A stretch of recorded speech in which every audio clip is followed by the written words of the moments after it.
Dua WNA pria, tidur di Jaba Pura Kayangan Segara Penida, Desa Sakti Nusa Penida.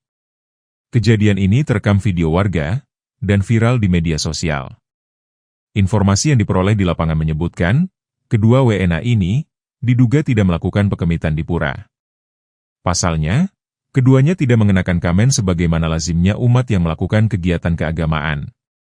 Selain itu, mereka juga membawa matras layaknya perlengkapan berkemah.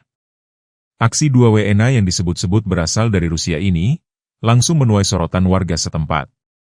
Warga Nusa Penida, Gede Anggra Putra menyayangkan kejadian tersebut, dan menilai perlunya pengawasan di kawasan itu. Apalagi lokasi Pura Kayangan Segara Penida, berdampingan dengan destinasi wisata Crystal Bay. Sri Wiadnyana, Den Post. This sarung,